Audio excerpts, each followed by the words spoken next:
Coming to you from the shores of gorgeous Lake Michigan, this is home to passionate book lovers everywhere. Hosting more than 250 acclaimed authors in 14 years, including best-selling novelists Geraldine Brooks, Ann Patchett, and Mitch Albom. We're live at the historic City Opera House in downtown Traverse City, Michigan. Welcome to the National Writers Series.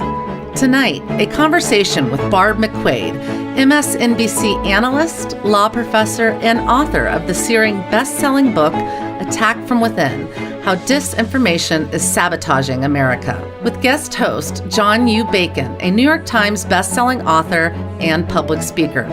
The National Writers Series couldn't do this without our amazing audience, dedicated volunteers, and talented authors. I love NWS! And now, NWS co-founder and #1 New York Times best-selling author Doug Stanton and NWS co-founder and executive director Ann Stanton will introduce tonight's event.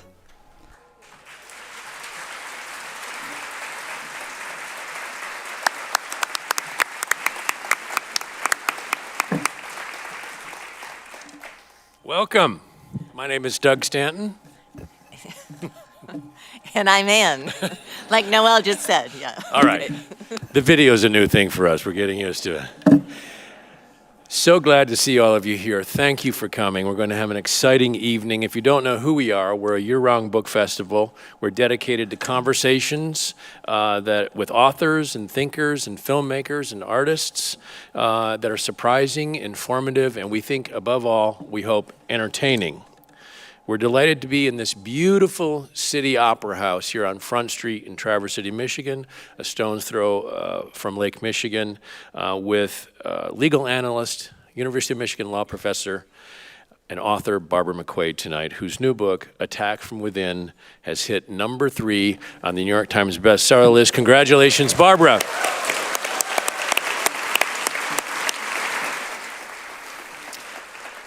Our sponsors tonight are completely apt for this occasion. It's supported in part by the Nancy and Bob Giles Truth Matters author series.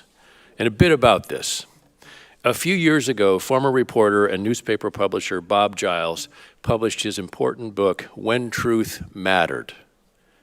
It reported on the tragic event decades ago at Kent State University when protesting students were killed by the National Guard. Early on, the students were accused of the shootings, but a young, inexperienced reporter stuck to his guns and reported the truth, and the newspaper stood behind him. Bob Giles was the editor of that newspaper, the Akron Beacon Journal, and the paper was awarded a Pulitzer for its work. Bob and Nancy Giles, they've sadly passed away, and we miss them deeply. They were guiding lights for many in many walks of life and occupations. They dedicated their lives to pursuing honesty, truth, justice, and empathy for others. And Bob was a North Star as an NWS board member. I know he would agree with tonight's guest, Barb McQuade, who says, quote, "To love America is to love truth." Liz Cheney said, "We can't have democracy without truth." We need to stop deliberately saying things that are false. We need to say when the emperor has no clothes. And we need to work to compromise, yes, across the aisle. That is the only way to advance the interests of society and human progress. Barbara McQuade's new book, on sale tonight in the lobby, is a pathway to do just that. Truth, like gravity, exists. And if I repeat it 1,000,000 times, it doesn't make it any more true or less true, but it is a fact.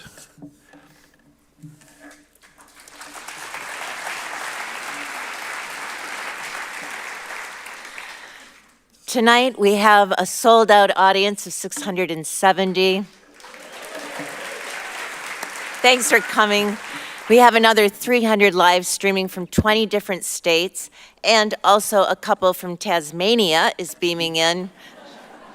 Mike and Annie DeVries, a friend of Barbara McQuade's and a sponsor for tonight. I hope you can come on April 7th, we've got Don Winslow coming. He's an international crime writer, one of Doug's favorites, and Doug will be on stage interviewing him. We hope to get him to talk about his safaris in Kenya, directing Shakespeare plays, working as a private eye in Los Angeles. He's got a lot to say, and it'll be a lot of fun. This is his final book, City in Ruins, and so I think he'll be more expansive. It is. If you don't know Don Winslow, do pick him up at Traverse Area District Library, at your favorite bookstore. He's quite an amazing writer. I want you to know we have something special tonight before we get to Barbara McQuade and John Bacon, by the way. As you probably know, we use a lot of our profits to help support reading and creative writing programs across Northwest Michigan, in fact, in 5 counties. This year, we've expanded enormously. It's called the Raising Writers Program, and we're servicing, or our teachers are, dedicated teachers all, 1,200 students. One of those students is Grace Condon. She's here tonight. She's a 9th grader from Onekama High School, and she's going to read her poem, Use Your Voice. Please welcome Grace Condon to the stage.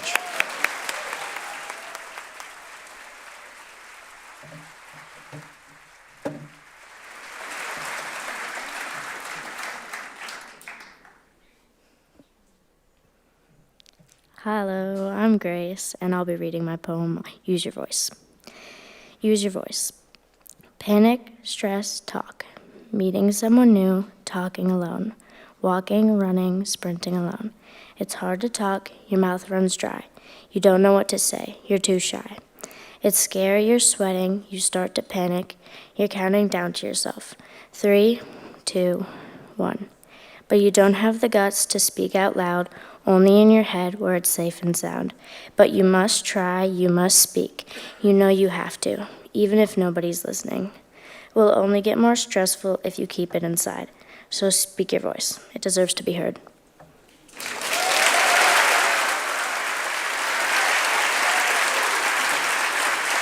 you, Grace.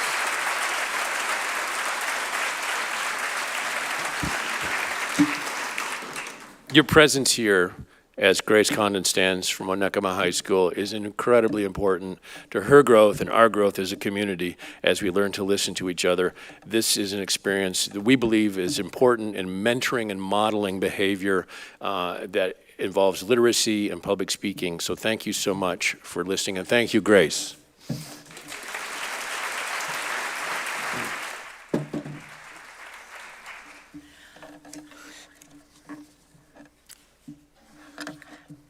Oh, okay.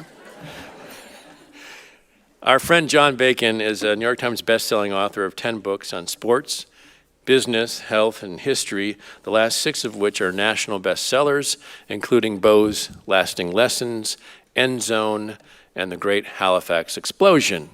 And John has been on this stage a number of times to talk about his work, and he's a delight. He has also pursued his passions for radio, television, coaching, and teaching. I know many of you have seen him on the air. You can hear him on Michigan Radio's Stateside, National Public Radio, HBO, ESPN, Fox Business, MSNBC, and the Big Ten Network. He's also a sought-after speaker, delivering speeches on the themes of leadership, diversity, creativity, and motivating millennials. I've heard these. I've heard his TED Talk. He's certainly worth your time if you get a chance to hear John Bacon. He is, however, he says, an average hockey player, a mediocre Spanish speaker, and a poor piano player, which I didn't know. But this has not stopped him from enjoying all 3. He lives in Ann Arbor with his wife, Christy Bacon, and their young son, Teddy. Sorry. Barbara McQuade.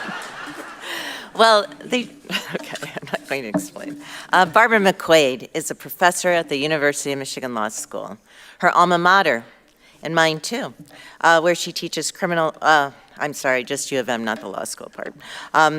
Barbara teaches criminal law, criminal procedure, national security, and data privacy. She's also a legal analyst for NBC News and MSNBC, and a co-host of the enormously popular podcast Sisters in Law. From 2010 to 2017, McQuade served as U.S. Attorney for the Eastern District of Michigan. Ms. McQuade was appointed by President Barack Obama and was the first woman to serve in her position. Earlier in her career, she worked as a sports writer and copy editor, a judicial law clerk, an associate in private practice, and an assistant U.S. attorney. She and her husband, Dan Hurley, have 4 children and live in Ann Arbor. Please welcome them to the stage. Thank you.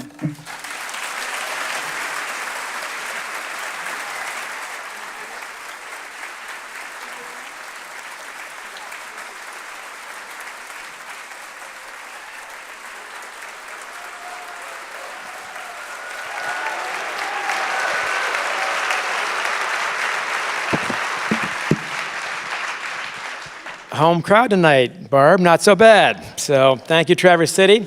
I told her she's going to love this crowd. I've been in front of you guys several times. You do a wonderful job here. Of course, Doug and Ann Stanton have created this thing out of nothing, essentially, and you guys have kept it going. So thanks to you and the Stantons for all you do here at NWS. Thank you.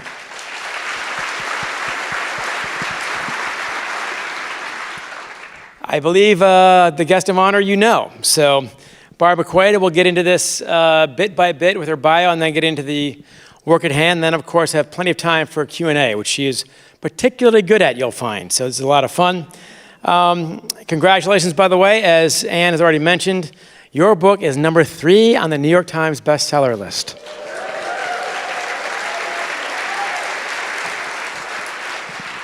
Well, thanks, John. I told John backstage that my mom was the first to read it, and now I'm wondering just how many copies my mom bought. Sounds like that. But thank you. I'm so thrilled to be here. What a wonderful group of people. What a wonderful place. My husband and I do like to come up to this part of the state quite a bit in the summertime usually, and we just love it. And so it's my honor to be here with you all tonight. Thank you. Number 3 is very rarefied air, and I don't know because I've never smelled that air, by the way, so that's very high up in the ranks, of course. Let's dive into a little background. First, Barb was born and raised in Michigan, Sterling Heights, went to Sterling Heights High School, where you met a very influential high school counselor. Please tell us about her. Thank you. I did. Her name is Adrienne Allard, Mrs. Allard. She now lives in a retirement community not too far from where I live, and I have had a chance to visit her recently and give her a copy of my book. But Mrs. Allard was somebody who, when I was in high school, just believed in me so much and told me I could be anything I wanted to be, I could do anything I wanted to do. She was such a cheerleader. And, you know, I know I've met some people here tonight who are teachers. You never know what kind of influence you'll have on a person. But the fact that an adult took such an interest in me and believed in me made me really believe in myself. And so I acknowledge her in the book. I've talked to John about her before, and it's such a difference maker in the life of a young person. So I hope all of you who have the ability to talk with young people, you know, you met Grace here tonight, and her teacher was with us backstage. The influence you can have on young people is incredible. So never underestimate the power that you have. Who is more proud, your mom or Mrs. Allard? Ooh, tough call. To their credit, I can't tell. Topped out at 100, I guess, right? So there we go. So good stuff. How many books did Mrs. Allard buy? That's the next question, of course. I don't know. You know, I gave her one for free, and I haven't seen that check come through just yet. And that cost you number 2 right there, I think, on the bestseller list. You went to the University of Michigan, of course, where you served, and you probably don't know this one, as the 2nd female sports editor of the Michigan Daily. Yeah, I got you, didn't I? Yeah. Oh, thank you. I was in school there in the 1980s. My degree may say one thing, but I certainly majored in the Michigan Daily. I was there far too much. Any like college newspaper people here in the crowd or journalists? I see a couple hands. I absolutely loved working on the Michigan Daily, covered sports, and I'm right about the same age as Jim Harbaugh. So he was the quarterback the year I covered football, and so, you know, got to cover the games, got to cover the Rose Bowl, the Michigan versus Ohio State game where he guaranteed a victory, and it was really just a wonderful thrill to be part of it back in those days. And, you know, you learn a lot in those days in the 1980s, not always so friendly to women as sports writers. Certainly the the Michigan people were great, but where you travel around, not always. So you got to develop a little bit of thick skin in that work. And you also learn, I learned the value of accuracy. Because let me tell you, if you get any detail wrong in a sports story, those sports fans notice and they call. I wouldn't know. She is correct. And by the way, the beauty part of that is these are guys who can't recall which of their kids has diabetes, but that was Bill Mazeroski, second base, Pittsburgh Pirates, 1960. Not a shortstop, come on. I've seen this. The first female editor of the sports page at the Michigan Daily was a woman named Robin Wright. You might know her from the New Yorker, so these are two major league stars. They both endorsed my book, so thanks to both of you for that, by the way. Her columns, when I first encountered Barbara McQuade, long before I met her, when I was still in Ann Arbor, I was a year ahead of her in school, but I was still in town when I came back, and I came across a great column in the sports section called Barb's Barbs. And I said, this is pretty damn good, and it was, of course. So you started out as a sports writer, not a budding law student. You went to Rochester. Tell us about that. Well, right after college, I got a job as a sports writer and copy editor at a newspaper in Rochester, New York. It's called the Democrat and Chronicle. Very good paper, met a lot of great people there. And I was, certainly the low person on the org chart. So I was covering high school swim meets and lacrosse and basketball, running races, beach volleyball, believe it or not, fishing derbies, and it was a lot of fun. I had a very good time there. Learned a lot for some great editors, but eventually went back to law school at Michigan. Well, you guys missed it in Ann Arbor when I had a great, stupid follow-up question, and I said, beach volleyball in Rochester, what the hell is that? And then, of course, it's on Lake Ontario, and I am writing a book on the Edmund Fitzgerald, so maybe I should know that. I'll leave that aside for now, but thank you for that in Ann Arbor. You came back to Michigan Law School and you graduated in 1991, and it was a bit of a test for you as well. You were not sure if you could hack it at first, and then you realized early on you, in fact, could hack it. Your career is a never-ending series of biting off a lot, of course, and then realizing you can, in fact, chew what you've bitten off. Yeah, I think I've always enjoyed a challenge. I think most people do. And I also sometimes suffer from what people refer to as imposter syndrome. I don't know if other people have that, where you were like, there are all these smart people in law school. What am I doing here? But, you get in there and you do your best and you try to fool them and maybe fool yourself. And before you know it, you're doing it, right? So the old fake it till you'll make it strategy has seemed to work well for me. Well, you've obviously made it, and then you went on to private practice in law, and then the federal prosecutor's office in Detroit from 2010 to 2017, with great distinction, earned in 2013 the Detroit News' Michiganian of the Year Award.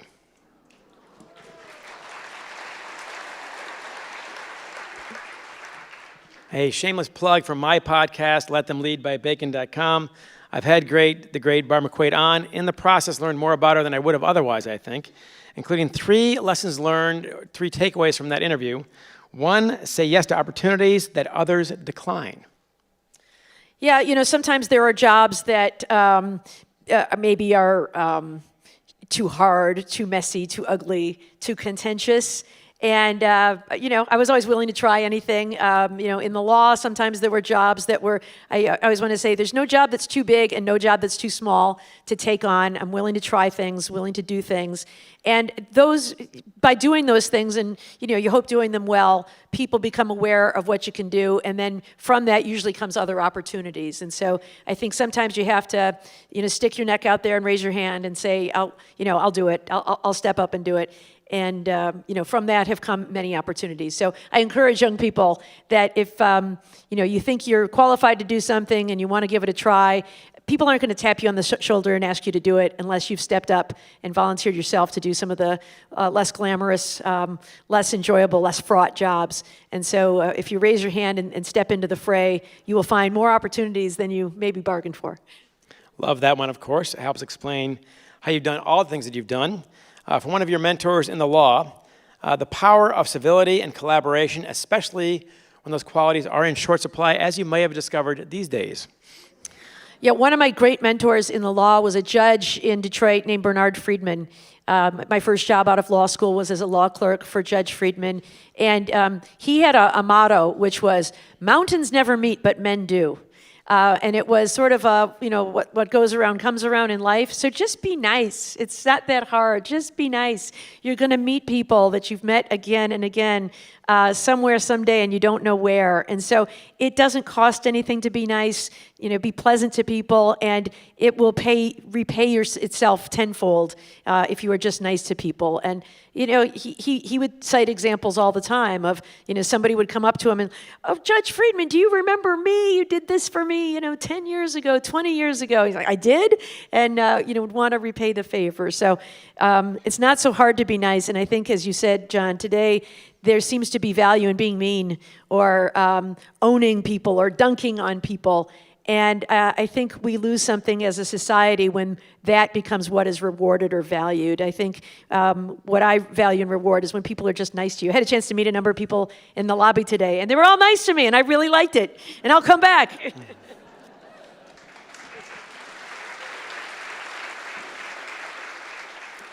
It's a line from my book about hockey coaching. And by the way, she sold about 500 books a day. I've got 6 books out there, and they're still untouched. So if you see them on the way out. One of them is about coaching the Huron high school hockey team. My line in there, everyone always says it's a small world, but they miss the punchline. It's a small world, don't be a jackass. That's the punchline. Because what comes around goes around, and it's a small town, it's a small world. I got a lot of friends up here in Traverse City. You are correct about all that. Another mentor of yours impressed upon you, and you've of course lived this, the importance of pursuing the truth, even when it comes with a cost. Yeah, well, my book is all about truth, and I think you heard today in Doug's opening remarks about truth exists just like gravity. There is truth. And, when you're a lawyer, truth really matters, because when you're in court, you can't just say stuff. You have to back it up with evidence. Everything you say before a jury has to be cited back to something in evidence, or you will get an objection and it will be sustained. And it's important to front out even the bad facts in your case. A jury's paying attention. They saw all the facts that came in, the good ones and the bad ones. And if you ignore the bad facts, you will lose credibility in their eyes. And so it's important to say, I know there's this bad fact that the person wasn't wearing their glasses when they said they saw the accident. But let's remember the other things that we did say. They heard the accident. There are 3 other eyewitnesses. There's a confession. There's videotape. But it's important to recognize not only the good facts, but the bad facts. The world's complicated, and it never lines up evenly. And I think if you fail to recognize the facts that cut against your argument, you lose credibility in people who are just trying to find the truth. She is now a professor from practice at the University of Michigan Law School, her alma mater. Of course, a contributor with MSNBC. And along the way, she's become an expert on criminal law, criminal procedure, national security, data privacy, and civil rights. Not a small list. And of course, she also has the Sisters-in-Law podcast. If you've not listened to it, I urge you to listen to it immediately. It is fantastic with your 3 other colleagues.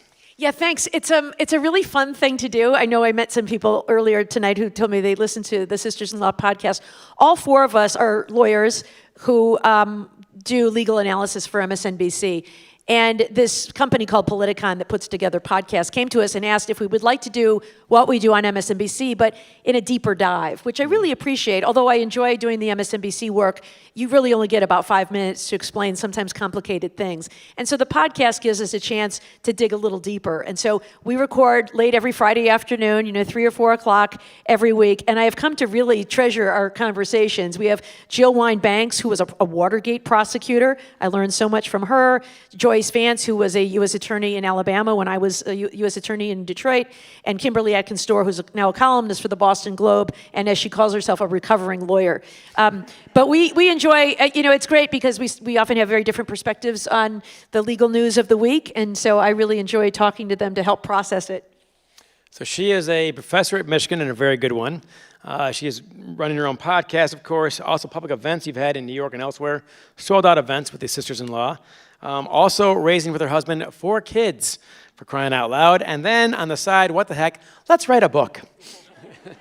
Well, I have the advantage of 2 things. One is a husband who is a 100% partner in everything I do. I always say to young people, the most important decision you'll make about your career is your choice of a partner. And that has been certainly true for me. My husband has been a tremendous partner. The other thing is we are now empty nesters. Our children are grown, and so that gave me the time to write a book that I otherwise would not have had. The kids leave, and suddenly you have all this time in your hands. What am I going to do? So I wrote a book. There you go. So I wrote a book. There we go. Your husband did give you good advice along the way. Was it just do it or something like that? Yeah. I was finding a hard time actually finding space to write the book. You figure I'm a professor. I have time off in the summer. I'll find time to get this done. But I was having a hard time finding large blocks of time to write. And I read that Toni Morrison, the novelist, had found time to write by getting up early in the morning because she had a job and she had kids, and so she would write first thing in the morning. Now she got up very, very early. It became my habit to set the alarm at 6 a.m. and just get up and go straight to the computer and start writing. And I would write from 6 to 9 every day. And that seemed to work for me. But early on when I was learning this new strategy, I'd kind of want to roll over and say, I know I'm supposed to get up, but I'm really tired. And my husband would say, I think you just got to do it. It wasn't anything inspiring. And I will say that those words, he's very no nonsense. And so whenever I, kind of wanted to roll over and hit the snooze alarm, I would just hear his words echoing. I think you just got to do it. Quit whining. Just get up and do it. And so I did. I'd get my cup of coffee. I'd sit in the computer, and then once I got in the flow of the work, before I knew it, time was up and it was time to get on with my day. So it was really it was hard work, but a labor of love. Hemingway, from these parts, of course, always said, leave water in the well. Don't write for 7 or 8 hours and exhaust all your ideas. You do 3 hours in the morning. You want to wake up the next day, I got more to say. And that way you keep on going that way. Otherwise, you get writer's block pretty quickly. So, smart strategy there. Well, I want to share a tip I got from John U. Bacon also, which was a great tip. I had reached out to John, telling him I was writing this book. And the advice he gave me, which was excellent, was this. Make sure your first draft is really a draft. Am I allowed to share this, or do you charge for this? Advice? Yeah, sorry. The John U. Bacon seminar on writing. It's pretty short, the actually. First class. Don't try to make your book perfect in your first draft. Just get it all out and then go back and polish later, because otherwise you'll have a great first chapter, but you'll find yourself so rushed at the deadline that the rest of the book will be garbage. And don't you know it, I had been working on chapter 1 for 2 months because I kept polishing it and revising it and other things. And then I got that advice, and it really released me, and I was able to write the whole book. And then, of course, I went through several rounds of edits to polish it and tie it all together, but it was incredibly helpful. And I think without that advice, I'd still be polishing chapter 1. She was so generous, by the way. That was about 2 minutes of advice, as you just heard. She still gave me acknowledgments in the book, by the way. That is a crazy ratio of help to actual acknowledgments, so that was very nice. As I've said to my students, and this might apply to some of you who are attempting to write books or other articles, if you want to get writer's block, expect your first draft not to stink, all right? And you will stare at the screen, you will freak out, it'll not be good. As I explain to my students, I say, look, everyone's first draft stinks. Your problem is you just turned yours in. So,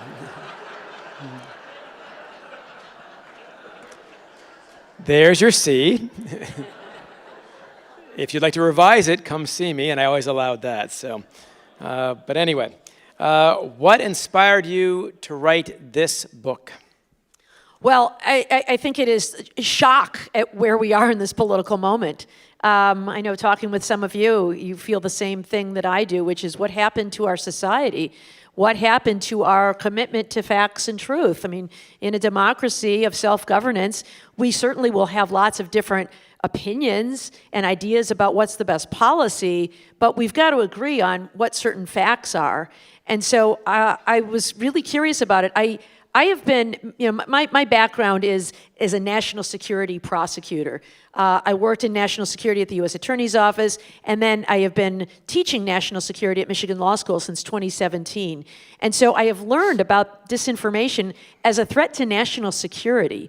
When I first started prosecuting, it was Al-Qaeda, and then it was ISIS. And now I think the greatest threat to our national security is disinformation. It is coming at us, and I think there are two things that make it such a tremendous threat. One is technology, which allows us to share a message, in many ways it's a wonderful thing, with anyone around the world at light speed. But it also gives people who are engaging in lies the ability to do the same thing. So that is sort of, peppering our society with all of these falsehoods. But I think the other thing that is going on right now that makes this moment so toxic is how incredibly polarized we are. And it's not an accident. It's because people are out there pushing us against each other. It has become, since the mid-1990s, the strategy of both parties to play to the base as opposed to the moderate middle. It used to be they went for the swing voters in the middle, and so they tried to say moderate things. And now they've learned that the best strategy is to motivate their base and get higher turnout among people who are at the far ends, edges of society, which is not, like most of us who want to just a reasonable compromise. But it results in this idea of political purity, never compromise, point at your opponent as if they are, the devil who will eat your children. And so they are a completely untenable choice. We're the only choice. And I think as a result of that, John, we see people now so convinced that this is an existential struggle that they are willing to choose tribe, their political tribe, over truth. Winning matters more than truth or process. The ends justify the means. And so I wanted to write a book that would help people understand some of the things that I've learned in my work, to identify these tactics of disinformation, to help us try to defeat them and get back the power we have as a people to create the society that we want to have. Well said there. And one thing that Barbara and I have talked about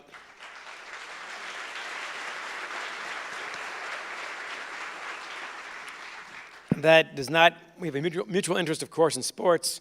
You might recall in 2016, if you are a Michigan fan or a Michigan hater, and plenty of those around as well, the overtime play when Michigan was playing Ohio State, and did he make the spot or not? Did he get the first down or not? Some of you guys are chuckling. This has been debated nonstop for 8 years now, but no one debates that the final score was 30-27. No one debates that Ohio State won the game. No one debates that they went on to the Big Ten title game, they got to the college football playoff. We can't decide who won the 2020 election.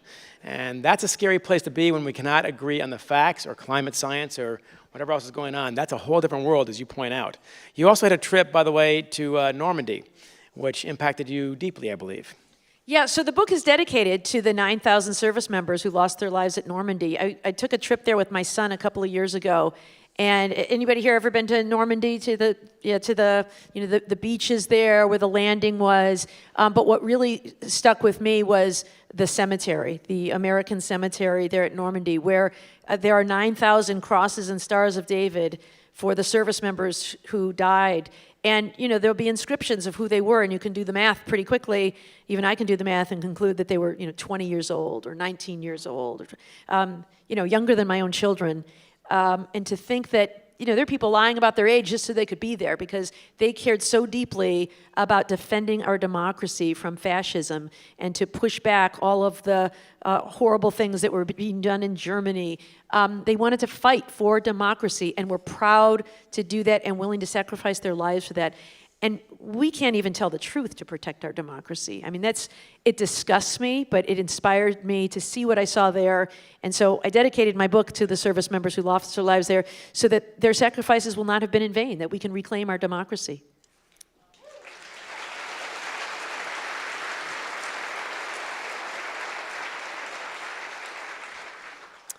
And it's a passionately written book. I gave her a compliment in Ann Arbor, which I'll repeat here. You do not write like a lawyer. Thank you, I think. Oh, trust me, that's a thank you. So, but she has all the facts down like a lawyer. The logical reasoning is tight as can be. This book has got the very unusual, I believe, quality of being both comprehensive and concise, which is a very hard trick to pull off. I believe your secret sauce is clarity, what disinformation is, how it works, what the stakes are, and how we might combat it. Let's dive into this right away. Disinformation versus misinformation. Yeah, so I define the terms up front, and some people use these terms interchangeably, but the way I use them, because I want to talk about each of them as a different thing, is disinformation is the deliberate use of lies to deceive and manipulate people.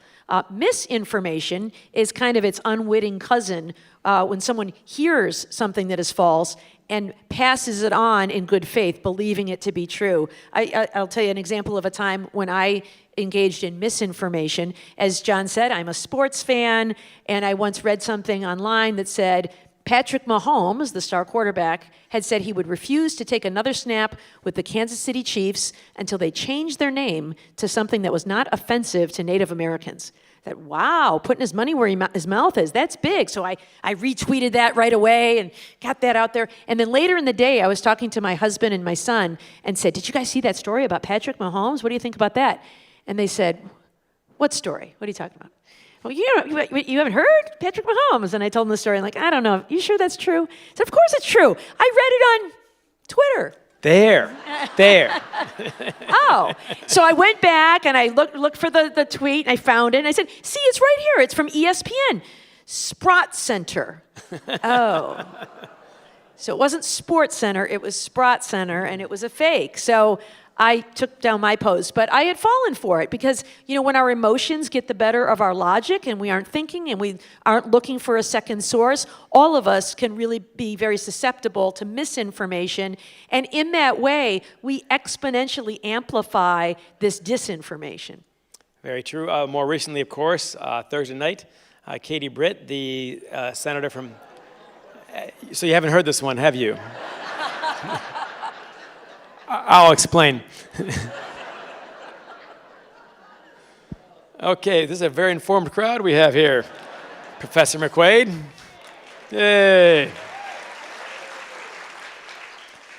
She, of course, responded to the State of the Union address, a very passionate, to say the least, response, with some vital misinformation in there, disinformation, I guess I would say, in her case. It was intentional, not, I don't think, a mistake, where she mentioned a woman who had been sex trafficked, tragically, clearly for 4 years, and now is a tremendous spokesperson, of course, for safety. But she got the year wrong, who the president was at the time wrong, et cetera, et cetera, et cetera. And if you haven't seen it, forget that part. Just go ahead and see Scarlett Johansson's bit.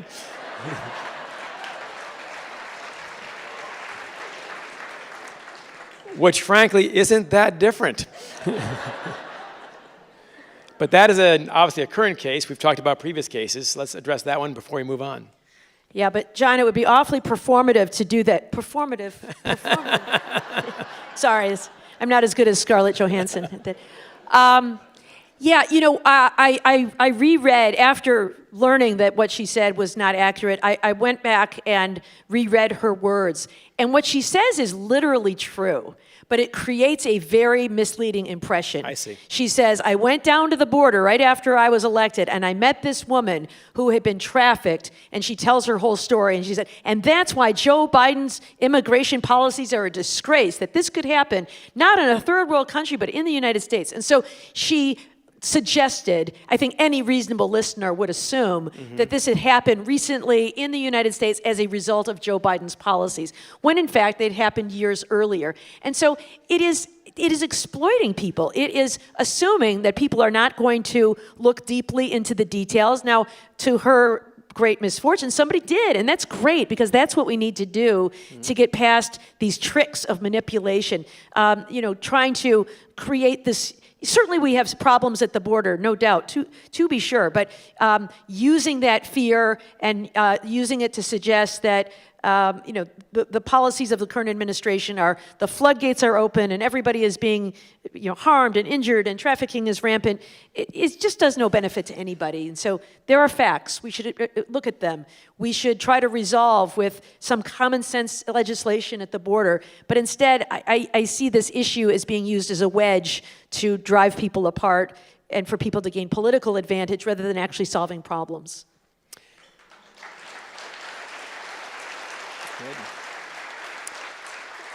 You just saw two things, by the way, that I greatly admire about Barb.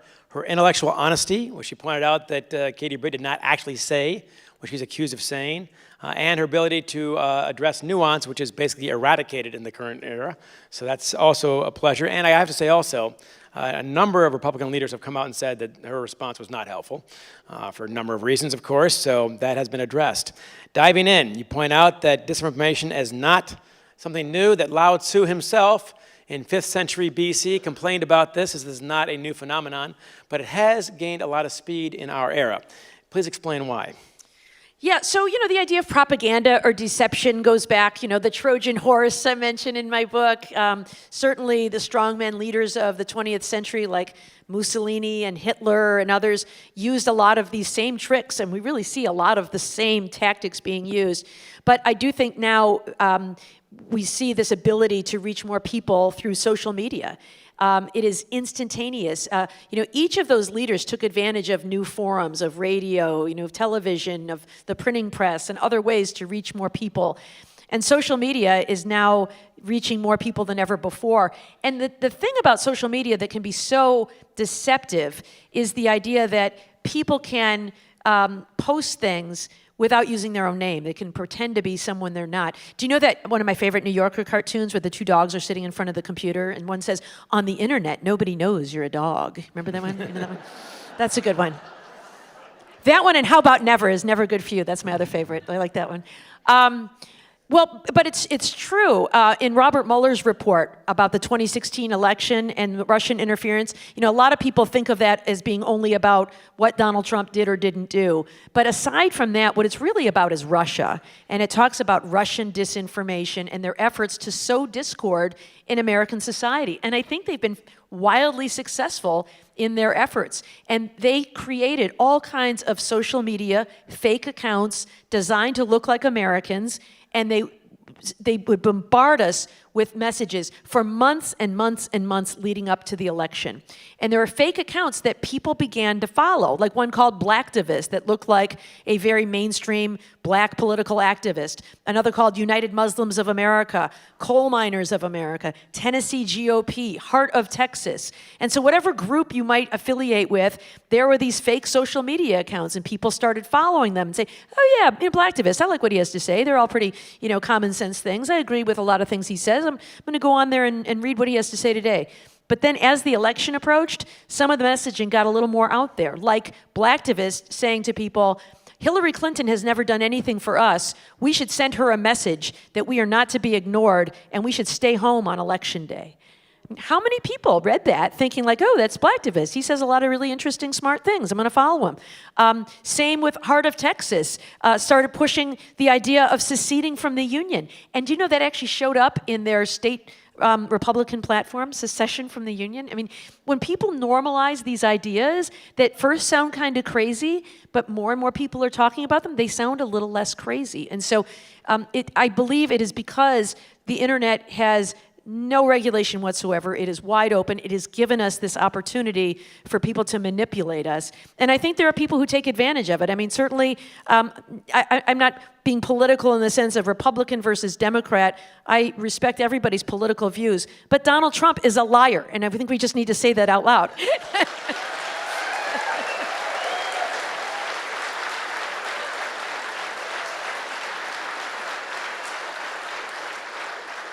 And just to finish that point, sorry, that got a lot of applause. I didn't expect to have to stop there. This is Traverse City, right?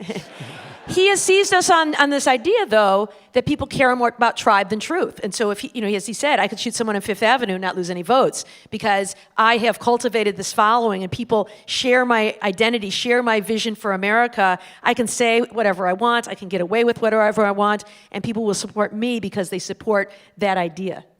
And to back up Barb's claim, of course, about President Trump, it was the Washington Post, I believe, that cataloged all the lies over his 4 years, and I think it was at 30,000.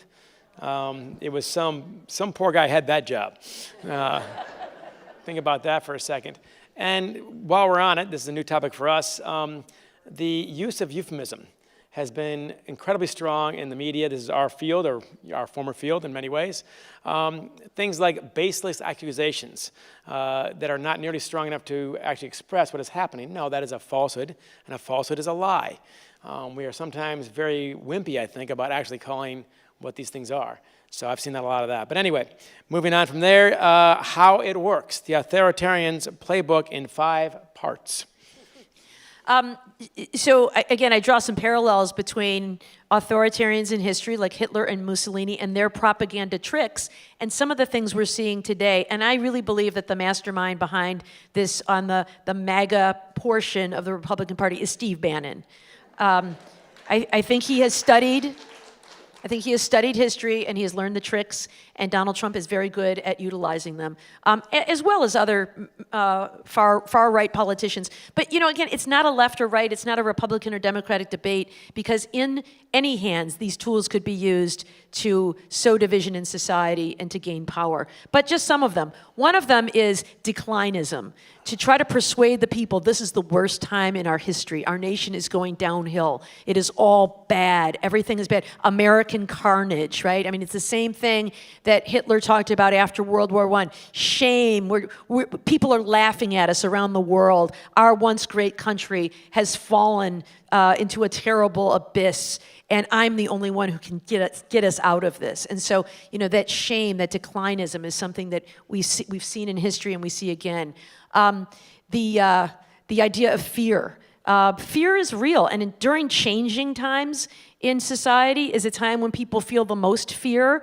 The turn of the 20th century. Doris Kearns Goodwin wrote a book about leadership in tumultuous times. I don't know if anybody read that one. Great book. I did. She talks about the time of Theodore Roosevelt, and it was a time of great change with the Industrial Revolution and new waves of immigrants coming from Europe and newspapers from around the world that could tell us about frightening things that were happening.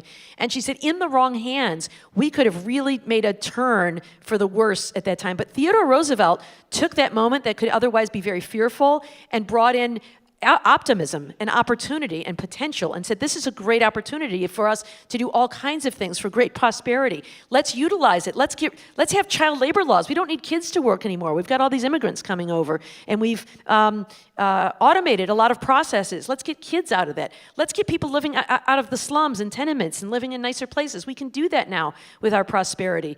Using his bully pulpit to bust up big trusts, as they call them then. The idea that we have it worse than our predecessors because it's someone else's fault was not something that Theodore Roosevelt engaged in. He said one of the reasons people don't feel like they have as much money as they used to is because these big monopolies are squeezing us and gouging us for prices. The rich have gotten richer, and it's not leaving enough room for the lower classes. Let's do something about that. Instead, what we see is another authoritarian tactic, which is to divide and conquer. Demonize and scapegoat. So the reason that people are less prosperous today is not because corporations have sent money overseas, or CEO salaries are off the charts, or we have done lots of corporate tax cuts, but we've not really done much to benefit the middle class. That's not why you're worse off financially than your parents were. It's because of those people, those other people. Immigrants are here taking your jobs or committing crimes. It's those other people. It's the Democrats who want to give corporate welfare to people and give a handout to people who are not worthy. It's the LGBTQ community who wants to groom your children for pedophilia. Those are the enemies, and we need to fight against them instead of focusing on the things that actually make a difference in your pocket. And so instead of Theodore Roosevelt, who could perhaps lift us up in these challenging times and turn them into opportunity, we have someone who is assuming the strongman role, as we saw with Mussolini and Hitler and others, and talking about, let's scapegoat other people. They're here to take what's yours. So all of these things are part of this authoritarian playbook. Another one. Another aspect they employ is emotions over reason. And we both see this, and you cite your fanaticism for, of course, Michigan football. In the book, she fesses up in this one. It's very nice. And what I've studied for one of my books is our endorphin spike when we are singing in unison in a choir, when we are marching together in a military unit, or when we're cheering together with 100,000 of our best friends, of course, and they make a great play, and we all cheer at once, naturally. And that same endorphin spike can be used by a skillful speaker in a rally. Yeah, so this was something that Hitler did and had Hitler Youth and got people very fired up at rallies, and it certainly happens in any crowd. And I talk, as John said, there I am I'm kind of a fanatic at a Michigan football game. I might be wearing my jersey and pumping my fist and singing the song and feeling, joy at the moment. And that's the same feeling that people have when they put on a Make America Great Again hat and they're standing in the crowd and someone's speaking to them and everybody around them seems to be in sync. And so that preying on emotion is something that leaders in history have done in a way that speaks to our feelings as opposed to our thoughts. Hearts are bigger than minds. And it is a way of convincing people about voting. Instead of getting all wonky and looking at policy, whose tax policy will benefit you more? Whose immigration policy will get you more? Instead, using quick slogans to appeal to your emotions versus your common sense. And this does work, John. It also causes us to make it very difficult for us to change our minds. We are stubborn creatures. It is one of the things about us that we are wired this way because we are wired to win arguments. Living among other people requires us to win arguments so that we can get the biggest cave or the biggest piece of saber-toothed tiger meat or whatever it is. We're wired to win arguments. And so when I go to a Michigan football game and I see the referee call, pass interference on Michigan, and I start booing, of course, and then I look at the play on the Jumbotron and they show it again. And even when it looks like they got it right, I still say, boo, right? And we still boo. Because we are sticking to our guns. In fact, many of us believe, we see what we want to see, right? Like you talk about was he short of the first down? Michigan fans all know that he was short of that first down. I suppose if you ask a Buckeye, they might say otherwise. But we see what we want to see. They might. I've had this discussion, but continue. Well, they would be wrong, of course. An example of this, and by the way, one of the wonderful things about Barb's book, she makes a point, she tells a great story, and she ties it back to a larger point. So there are plenty of compelling stories within this. It's not simply a policy paper by any means. It's very fascinating reading. Dr. Farid Fatah proves one of the points you just made. Yeah, so this is a case that was prosecuted out of my office when I was the U.S. Attorney in Detroit. We had a case, and I learned a lot from this case. Dr. Fatah was a cancer doctor, brilliant, and he had a reputation for curing patients of cancer. And so when people would come to him, he would tell them they had cancer and that he would treat them and that he would cure them. The only problem is the people didn't actually have cancer. He defrauded 515 people in this way, and once he was exposed and prosecuted, his patients initially refused to believe it. And ultimately they came around, and while they were relieved to find out they didn't actually have cancer, they still had serious permanent damage. They lost hair and teeth, nerve damage, organ damage, and many other things. But what was so interesting to me is how long it took so many of those victims to come around and believe what was true. And I think we've seen this in other cases, fraud cases. People are... One, they feel so betrayed, they just can't believe anybody would do this to them, which is understandable. But also there's an embarrassment and a shame of having been victimized in this way. The Department of Justice has on its website a whole thing about victims. You need to, if you've been a victim of a crime, please tell us. Sometimes you hear these stories of people being taken by these, Nigerian prince schemes or the grandparent scam where, we've kidnapped your grandchild and unless you send us $30,000, we're going to keep them. People often don't tell anybody because they're so embarrassed that they fell for it. And I think that's something that happens also in politics, that, there are people who support a candidate, maybe after some time, and they've learned more facts, they realize maybe that what they heard initially isn't true, but they're too stubborn to admit they were wrong. Now that I've seen all the facts about this candidate, I realize the error of my ways. People don't want to do that. They want to win arguments. And so they sometimes are embarrassed or ashamed to admit, perhaps, that they've made a mistake, that they were wrong, that they've reconsidered. I think the greatest thing a person can do is to say, upon learning more facts and reconsidering and reflecting, I've changed my mind. I think that is what it means to be a patriot.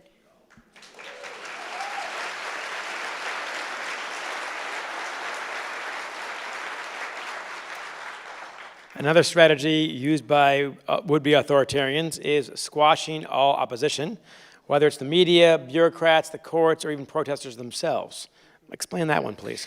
Yeah, so anybody who's a potential critic is a danger to someone who is seeking power. And so the best way to neutralize them is by undermining their credibility even before they criticize you. So Hitler, for example, demonized the press. He referred to the press as the Lügenpresse, which is a German word that means lying press. What do we hear today? Enemy of the people. The press are the enemy of the people. The lying, the failing New York Times, all the nicknames. At a Trump rally, he'll point out, all these reporters in the back, they're the enemy of the people. And, I've read that at Trump rallies, reporters, cameramen would say, people would spit on them and criticize them and say, I can't believe what you're doing to America, and you're spewing all these lies.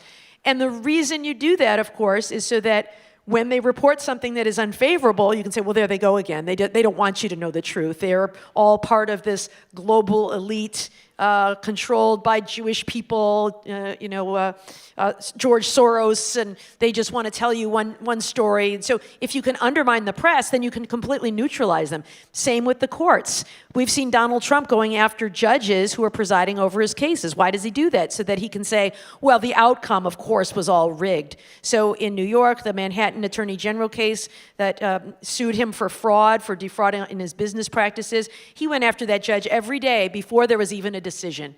And his clerk. Every day talk about what this judge has, it's all rigged, it's all against me. And why did he do that? Because he knew what the outcome was going to be. And then he could neutralize the judge among his followers. He's referring to Judge Tanya Chutkan, the judge who just by random draw has been assigned to his election interference case, says that she herself is engaging in election interference by the way she's handling the case. She hasn't done anything yet. But again, it is undermining would-be critics so that when the criticism actually comes, people can say, oh yeah, I heard it was all rigged all along. And so that is a strategy, and it's harmful to all of us because we need those institutions of democracy. Another one is the civil service. Call them the deep state and drain the swamp because they're unelected bureaucrats who have their own shadowy agenda. I mean, I was one of them. I worked hard. I tried, I tried really hard to be honest and honorable and work hard on behalf of the taxpayers every single day. And we have a lot of expertise there. Scientists, people working on our nuclear program, people working on the energy grid. And Donald Trump wants to impose something called Schedule F, which would allow him to fire up to 50,000 professional civil service employees for people who would be political appointees instead of professional career public servants, which is, I think, a very dangerous thing. But again, undermining them, so when they say things like, climate change is real, you say, see, I told you all along, deep state, they've got their own agenda.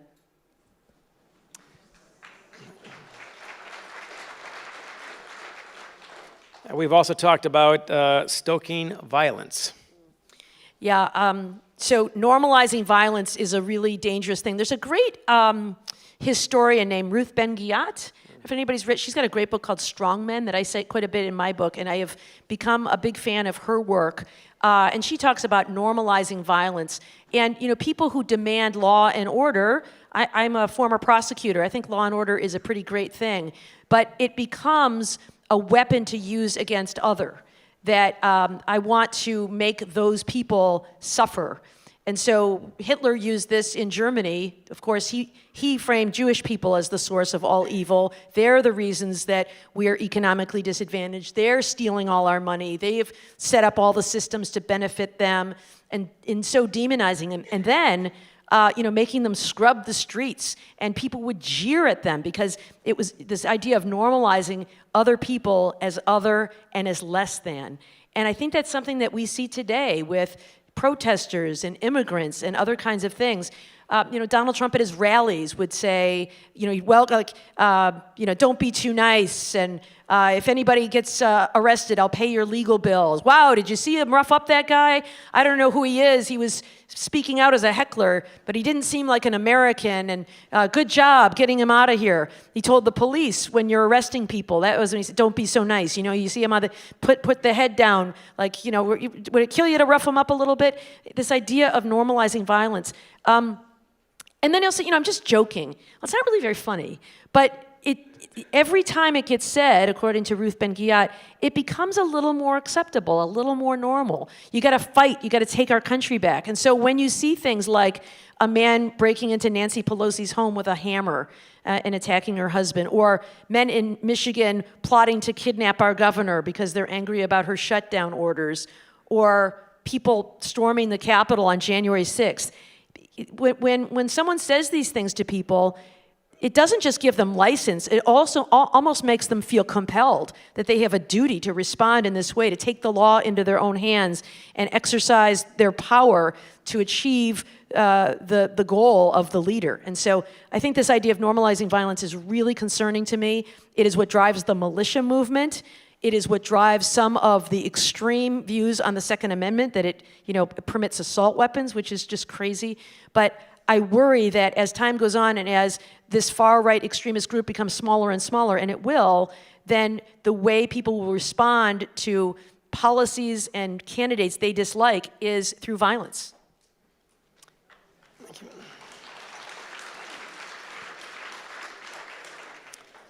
And of course, the stakes have never been higher in terms of democracy, the environment, public officials who have been increasingly threatened, as you point out. And as we've discussed in our previous talk in Ann Arbor, you're a federal prosecutor, of course, emeritus. You've worked with many over the years, and by the way, she gets very high marks from friends of mine who worked with her in Detroit, and she'd always stop by your office on Thursday or Friday to see how you're doing. So I thought that was a nice little aside there. I was having a beer with Jim Carty, one of her old colleagues. Strictly investigative research is all I was doing. Just getting a beer there, but that was very impressive, I thought. But we get a situation, though, as you pointed out before, all the federal prosecutors you know, and they're often trying to be painted as this or that, leaning this way or that way. The ones you know, what they really don't like is criminal activity. And they try to attack that no matter who's in charge, and likewise the press. Trump is not the first guy to lie, of course, as a politician. That's been, I don't know if one has not. I think it was the Mark Twain line. It was a great one. He said, suppose I'm a liar, but then suppose I'm also a member of Congress, but I repeat myself. This is not new either, of course. The scale of it, I think, might be new. So as far as the stakes go these days, they have never been higher in your view. Yeah, so I think that disinformation has become such a powerful weapon that it is being used in a way that is very harmful to our society. In just one way, our democracy. We are seeing laws passed, not in Michigan, which is doing great. And I'm so proud of all the things we've seen in Michigan.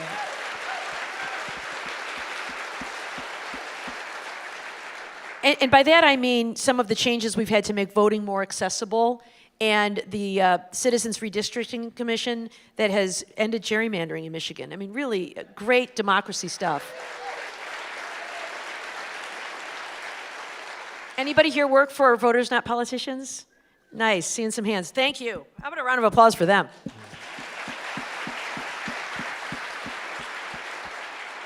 But all is not so well in other states.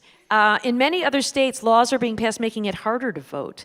Georgia, Florida, Texas have restricted some of their voting rights, making it less voting by mail, less absentee voting, fewer deposit receptacles for turning in your absentee ballot, and forbidding people from giving water or food to people waiting in long lines, which happens in the poorest communities, which tend to be chronically understaffed, which, coincidentally are likely Democratic voters.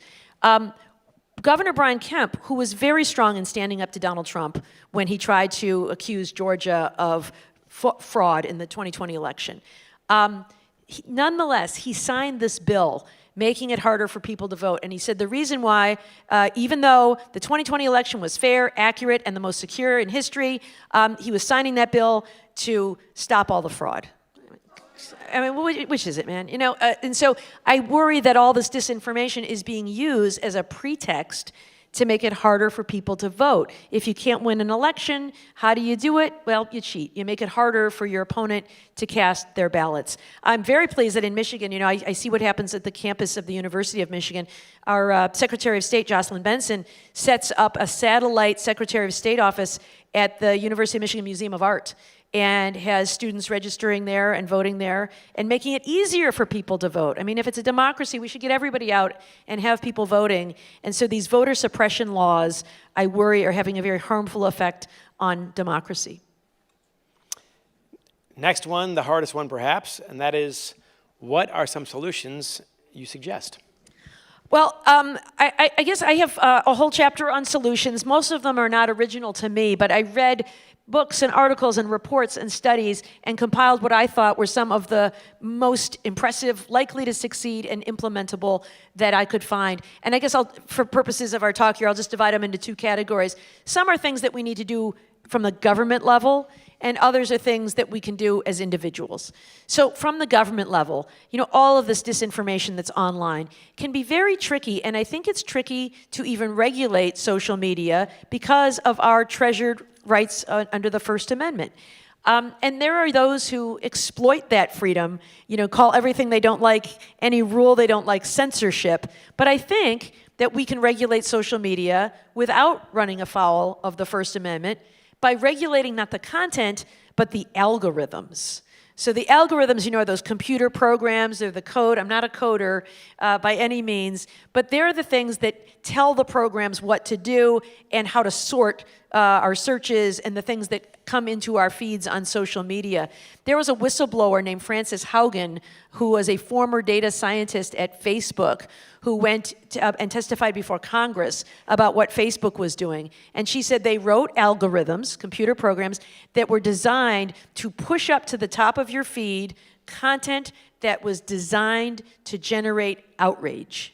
And so when you got on, you saw, and why was that? Because when you were outraged, the more likely you were to respond to it and say, look at what this fool wrote. I'm going to respond to it. I'm going to tell him, or sending it to other people. Can you believe this? Look at this. This is what our opponents are doing out there.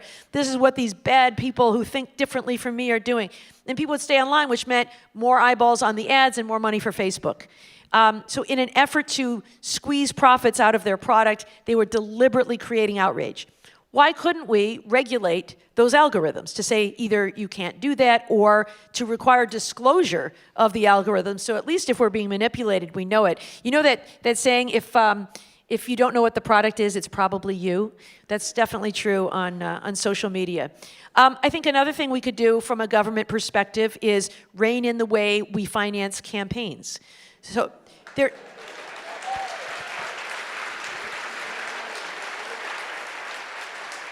There is so much big money and dark money in campaigns right now, and it is because of a case decided about 12 years ago called Citizens United. And I'm sure people are familiar with this case. In that case, the Supreme Court said that corporations, organizations, and labor unions have First Amendment rights, and therefore they can make unlimited spending in campaigns, and that cannot be capped under the First Amendment. So pretty extreme, but one thing we could do is we would require disclosure of who is behind these expenditures. Instead they get a name like the Red, White, and Blue Grandmothers of America. What could be wrong with that? I'm for them. They sound lovely, but in fact it might be cover for a special interest. It might be an organization. And so we could find that if we could pass legislation that simply says we have to disclose who these people are, but it has created this whole super PAC, these unlimited spending, shadowy, dark, unknown sources. And, when you wonder why is it we can't get common sense legislation around guns. It's a hard issue. People want guns for practical reasons, for hunting, for protection. But the idea that, the AK-47 is available at a Dick's Sporting Goods near you, actually not Dick's, I should take that back, they have said no, but it's easily acquired. Why is that? It's because we've got, special interests flooding the zone with money so that there are members of Congress who don't dare vote against it because they need that money. But at least if we could reveal who's behind the curtain, then we could be more knowledgeable about that. All right, those are some things on the governmental side that we could do. But I also think there are a number of things that we have the power to do right here. One is just improving our own media literacy. We can do it in our schools, and we can do it for ourselves. There are some great programs online right now about media literacy to help us become better consumers when we're reading things, whether it's the newspaper, on television, or online. Based on my own Patrick Mahomes experience, John. How'd that go again? I learned that we always ought to get a second source. If you see some story that sounds surprising to you or new or interesting, if it's true, other outlets will be reporting it. Get away from your one media source. Although I did hear many people tonight say they watched MSNBC all the time, so thank you for that. With one glorious exception, MSNBC. No, I will say even that. I think it's useful to get our news from various sources. I think MSNBC is credible and accurate, but I do think they have a particular news bent, and they don't always cover all the stories that you might find important or interesting. The BBC is something that's great to look at, right? Because they're from outside of our political left or right and have different takes on things. But I know we don't have time to fact check everything, but there are really great fact check websites out there. And if you're just curious, like I've looked this up, like what is the true story of Hunter Biden's laptop anyway? And if you go to, there's politifact.org, will tell you, or there's one called factcheck.org, there's one called Snopes. They will tell you what is known and what is not known, and they will tell you the source. Like, this source, this report says that this is true. This document tells you that this is true. Because there's a lot of nonsense out there about what is and isn't true. So there are ways to educate ourselves if we so choose. And then the other thing I think that we all can do, and we all have the power to do, is we do need to choose truth over tribe. And I think there are times when people get on the bandwagon and they'll argue about something just because they want their side to win. I'll give you an example. Just this past week, a week ago, the Supreme Court ruled that Donald Trump is eligible. Colorado cannot say that Donald Trump is ineligible for the ballot under the 14th Amendment. I read that opinion. I think they're right.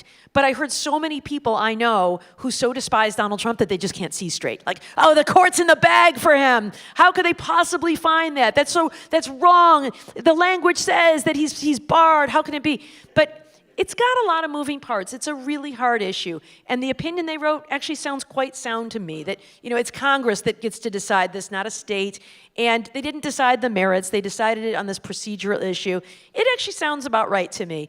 But I heard so many people choosing their tribe, I think, over the truth, that this must be wrong because they didn't like the outcome. And I think all of us, if we are going to be a country and a government of, by, and for the people, we have to demand facts, even when they go against us. And so, the way to do that, I think, is we must choose truth over tribe.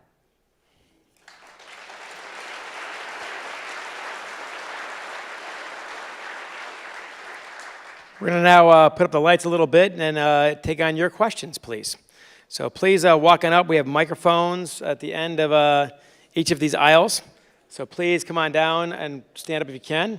Walk on down to the microphones to ask your question. If you cannot get to a microphone for any reason, we do have somebody roaming around with a microphone upstairs as well as down here to help you out. So please raise your hand if you'd like a microphone. Otherwise, please join us at one of the two microphones. Sir. Hi. Speaking on behalf of my fellow Spartans in the room.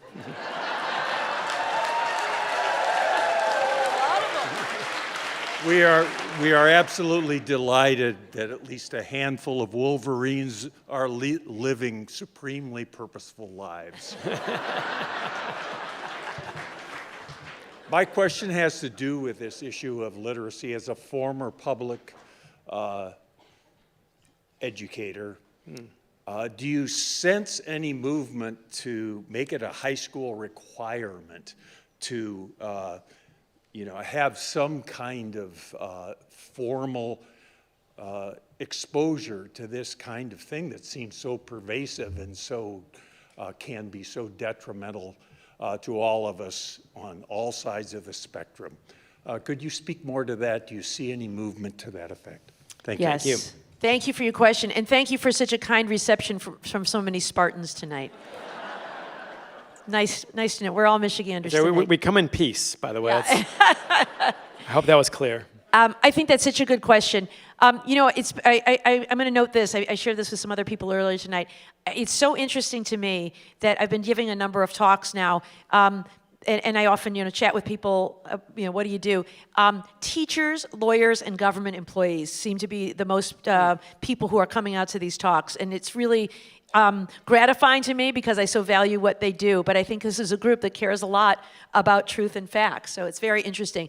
But to answer the question, I don't know. I think when the education system has a lot of demands on it. There's always, well, we have to prepare kids for the tests, this test and that test, and now the SAT is back, and so we got to prepare them for all these tests. So there's not always a lot of bandwidth. But I would agree with you, and I would lobby for this. In Finland, where they have had problems with disinformation for decades from their neighbor Russia, they have incorporated this into their school system, being a critical thinker and media literacy, so that they don't take what they read for face value. Understanding statistics. When you see polling data, what was the sample size? Was it 3 million or was it 3?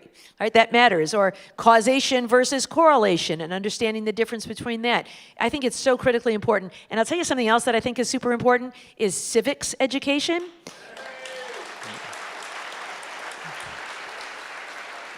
I know that the world is tech, and it's really important that we seize all of the technology that's available to us, but I read recently that in the United States, we spend 5 cents for every on civics education for every $50 we spend on STEM education in high schools. Certainly STEM is something, kids need to learn these skills to be able to compete in today's society, but I also think we can't lose things like history and English and civics, which is so important, because I think when we don't understand how civics works, we are more susceptible to manipulation. We need to know that we have 3 branches of government, and there are checks and balances on all of them. And anybody who learned their civics, as I did, John, on Schoolhouse Rock, anybody? I'm just a Bill, and I'm here on Capitol Hill, would understand that, of course, a president is not immune from prosecution, because otherwise it would be unchecked power. And Schoolhouse Rock taught me better than that. So be sure to get all the best, of course, media sources, including CNN, Schoolhouse Rock. And we are trained in the old school, of course, in the media, where if your mom says she loves you, get a second source. You don't take that for granted, and that's part of how we were raised as well. Over here. Hello. Hello there. Hi, I have a question from our live stream audience. This is from Susan Odgers. She says that she is interested about your publisher, 7 Stories. Can you tell the audience about 7 Stories? Well, yes, I can. Is that you, 7 Stories, who sent in that question? It's actually your mom again, Barb. Yeah. So. I'm glad to talk about them. 7 Stories Press is this wonderful independent press out of New York. They're small, they're independent.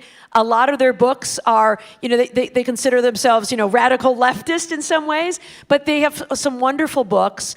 They had a book they call The Media and Me, which is actually a children's book about media literacy in an effort to try to promote literacy among young people. It's actually a very good book, and it's not just for kids. It is, I read it, and it, in very easy, digestible pieces, explains how media literacy works. But I'm so fortunate to sign with them as my publisher, because they've been just wonderful in getting me out to speak to audiences like all of you. So I highly recommend them as an independent press, 7 Stories Press. Thank you. You, sir. When Joe Biden's predecessor lies, which he often does, it's amplified by Fox News, and people believe that strongly. Do you think there's any possibility in your solutions that the FCC will come back and have strong regulation again? Yeah, such a great question. I think your point was made so profoundly when Fox News was sued by the Dominion voting systems, because what that lawsuit did was unveil some of what goes on behind the curtain. They had to turn over in discovery a lot of their internal memos and communications, their emails and their text messages. And even though they put on air people who were saying these voting machines flipped votes from Trump to Biden, they had internal messages back and forth saying, I didn't believe it for a minute. Like, we know this isn't true. But what they saw happening was when Fox News correctly called Arizona for Joe Biden, and they put that on air, they started losing viewers and losing money. And so they were desperate to regain some of those viewers that they had lost. And so they were giving oxygen to this idea of a stolen election. And they ran with that, and they got all those viewers back. They did have to pay a more than $700 million defamation settlement, which I thought, well, there you go. They've been held accountable. We're done. That's it. Fox News is going to learn their lesson. And do you know it was like a week later that they showed Joe Biden on air, and they had one of those little graphics underneath. Chiron, right underneath, that said, wannabe dictator trying to imprison his political rival. Wow. So they didn't learn their lesson. I don't know. You know, defamation laws are tricky in this country. I write about them a little bit in the book. The standard for defamation is really high when you're talking about public figures. And it's because we want to encourage the press to, get out there and say things even when they don't get everything right, as long as the gist of a story is true and they did not act with actual malice, which is actual knowledge that what they were saying was false. Now, Dominion voting systems did prove that Fox News was acting with actual malice. I give E. Jean Carroll a lot of credit for going after Joe Biden or Donald Trump every time he defames her. But it's got to be exhausting, right? He did it again. And she sued him a second time when he did it again, so let's go, all right. I'll take your millions if that's what it takes. But it's tricky, and I don't know if we can really solve that problem because of the huge money that's involved. It didn't faze Fox News to pay $700 million. They may see that as a good cost-benefit analysis. Oh, $700 million. Okay, yeah, we're willing to pay that to keep our viewers. And that's doing a terrible disservice to the public. And what's so hard about it, I talk to so many friends who say, my parents have been kidnapped by Fox News. They spend all day, sitting in their chair watching like zombies, and they believe everything they're hearing. I know people who say they blame their parents' death to COVID on watching, false information on Fox News. So as long as, we have capacious capitalism that is driving our news business, I don't know that problem can be solved. I think the only way we can do it is, voting with our feet and walking and turning the channel and watching something else. But for those who choose tribe over truth, it's our job to convince them.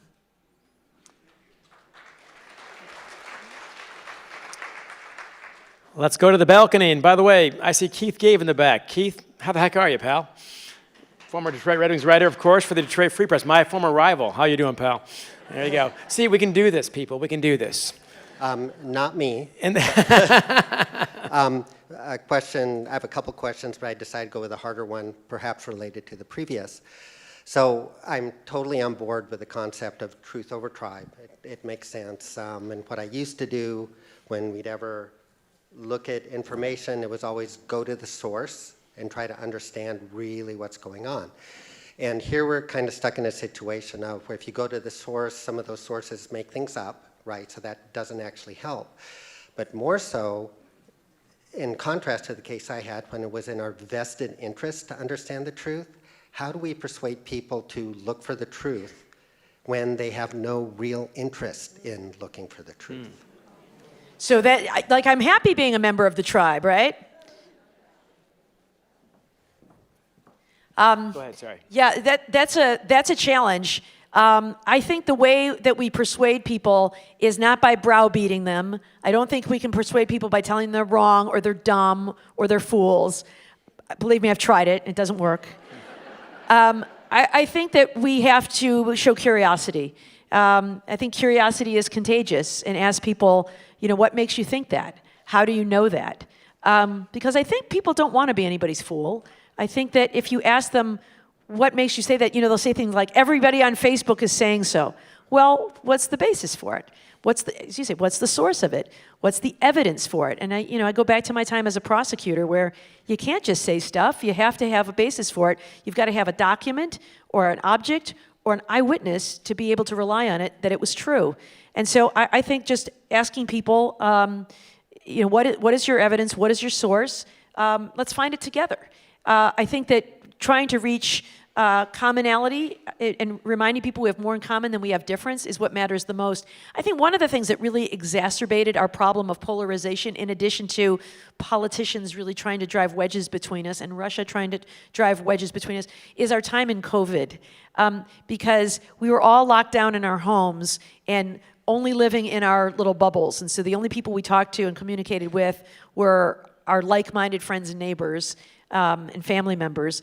And I think the best ambassadors for other ideas is just real people, like being out in the world. Like, congratulations to all of you for coming out of your comfortable homes and being out to talk to real people. When you meet real people, thank you. Many people are working from home now. It's very convenient, but we don't meet as many different people. The workplace is a great equalizer. You meet a lot of people who are different from you when you go to work and you meet people. Labor unions are a great place for people to meet across difference.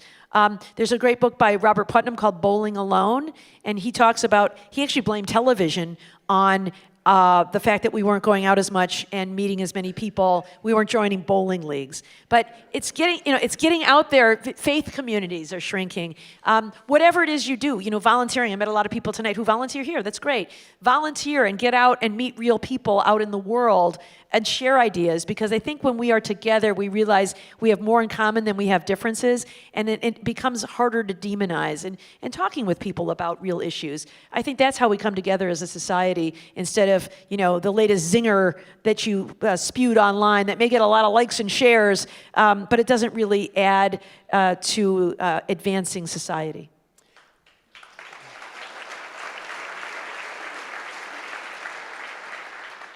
Somebody smart, and I'm sure somebody out there knows this person, the quote, said that one of the great antidotes for prejudice, of course, is travel. As we encounter people, of course, our ideas of what this region is like, or these people are like, often gets washed away. My father, at 91, one of his best memories was 3.5 years in the U.S. Army in the late 50s, which his generation, of course, commonly did. And in his photo, he went over each guy, and it was basically a 10-man United Nations, it seemed like. And right there, a lot of your biases go away. When you meet somebody, your lives depend on each other, of course. And we don't have very much of that left anymore, sadly. So I miss that as well. Sir. So the New York Times had an excellent article on the rightward shift of the Supreme Court, and that was in the 80s. And of course, a tremendous amount of shift further to the right has occurred since then. And given that the Supreme Court arguably creates the conditions that allows a Trump to manifest through gerrymandering and dark money and other means, what do you think, how might we right-size the court and go from 9 to 13 justices when Biden is reelected?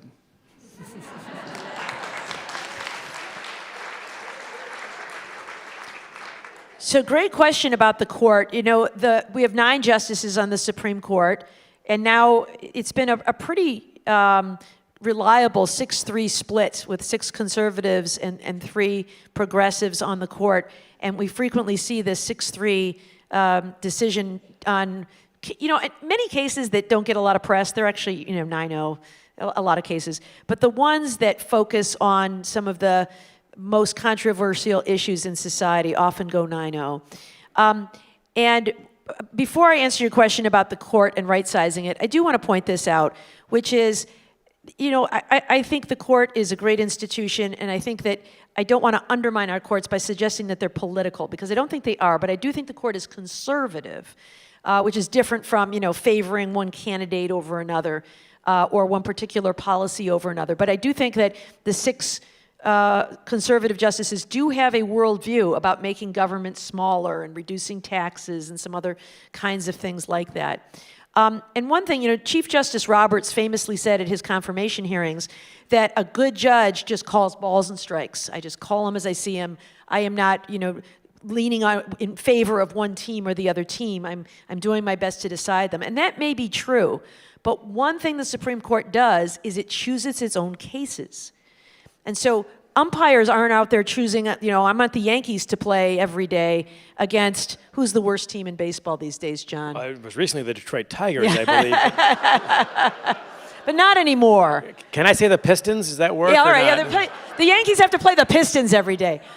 So they're choosing which cases to decide. So abortion came before the court. The lower court had actually ruled in favor of against this law that violated Roe versus Wade. The court took up the case just so that they could reverse Roe versus Wade in the Dobbs case. They are taking on gun cases. They are taking on affirmative action. They choose, hundreds of cases come across their desk and they reject most of them. They only take 60 or 70 cases a year to actually hear. And the ones they are choosing are the ones where they want to change and shape the law. So they're not really calling balls and strikes. So there's that. You raised a good point, though, of there are 9. What if, Congress just said, let's make it 13. Joe Biden gets to appoint 4, and now suddenly it's a 7-6 majority for progressives or people appointed by Democratic presidents. That could be a big outcome. And there is some logic to that argument, and that is this. 9 is not a magic number. That is set by Congress. There was a time it was 5. There was a time it was 7. 9 made some sense at one time because the way the courts work, there are all these trial courts all around the country, and then at the next level, the intermediate level, is called the Circuit Courts of Appeals, and they're regional. Here in Michigan, we sit in the 6th Circuit along with Ohio and Kentucky and Tennessee. And there were 9 of them, 9 different circuit courts of appeal, and each justice is assigned to one of those circuits. So if there's an emergency appeal, like a death penalty or something that has to be decided immediately, the circuit justice handles it. So 9 was kind of tidy and it makes sense. Today, there are 13 circuits. So it kind of makes sense that if you want to follow that format and have a justice for each circuit, that you would have 13. It makes a lot of sense. But what I worry about is, so we create 13. Joe Biden is the president. He gets to nominate these additional 4. We have 13. Well, then what happens when we have President, Katie Britt? And from So her, I guess you didn't see the thing last week, did you? And Katie Britt says, let there be 15, right? And then the next one says there's 17, and then there's 21, and before you know it, we have 99 justices. So it might just end up being an arms race. I don't know if that's the solution. But there's another solution I kind of like. President Biden did appoint a blue ribbon panel to study reform of the Supreme Court, and one of their ideas was term limits of 18 years. Kind of like that one. So, this idea of appointing presidents or judges for life was so that they would not be politicized, so that they could just make... And that's why there's no politics in the Supreme Court. It worked. So that you could just call them as you see them and not worry about your next job because you're going to be on the bench for life and then you'll retire. But it means these people stay on the bench for like 40 years. They're appointing justices now who are in their 40s, and they stay forever until they're in their 80s. And so they really become entrenched there. And so if instead you said 18-year term, so you're only going to appoint people after they've had a long body of work and have accomplished a lot. 18 years could be their last job, but then you have them on staggered terms so that every president, got to appoint like 3. That would make a big difference in terms of the turnover on the court and maybe just the diversity of ideas that you would have there.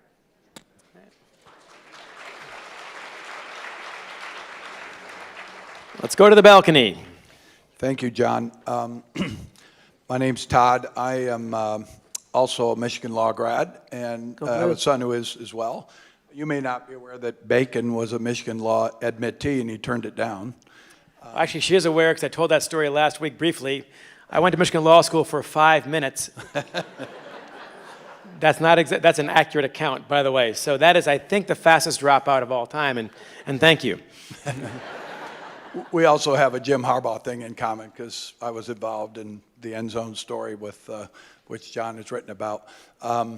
But my question is for you, Professor.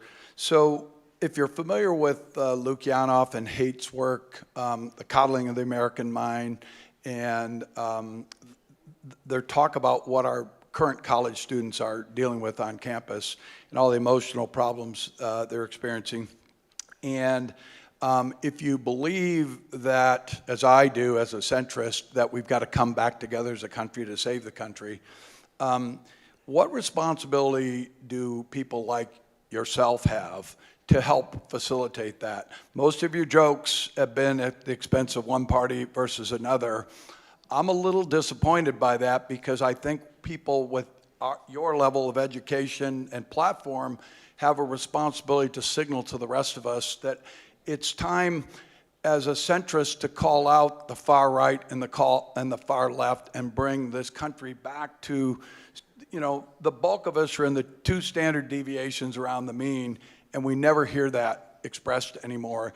And I think it's a responsibility we have. Mm-hmm. Yeah, no doubt. I think that if I haven't expressed it, I do believe that there are members of the Democratic Party who are also, this idea of polarization, I think, comes from both parties. But I do want to push back just a little bit when it comes to disinformation. I think Donald Trump is in a class by himself. And I think Fox News is in a class by theirself. But to your point, I do agree that unity is what we need and bringing people together, which is, why in answer to the question about it's not useful to browbeat people. What's useful is to be curious and to share ideas. On our campus, we have just passed a new free speech policy in an effort to make sure all ideas get aired, because sometimes people feel shouted down if one side is getting the airtime and people feel like they don't have the space to express their ideas. So I don't know that I can say that it's both sides are guilty of disinformation at the moment, but it is a weapon that could be used by any side, which is why I want to raise awareness about how it is being used to divide us apart, because I agree with you that unity is what we need to bring people together. It's what Theodore Roosevelt, a Republican, did at the turn of the 20th century, and it's what our leaders should be doing, and we should demand those leaders and not accept anything short of that. Unity is what we are all about, and we can only do that through truth. So thank you.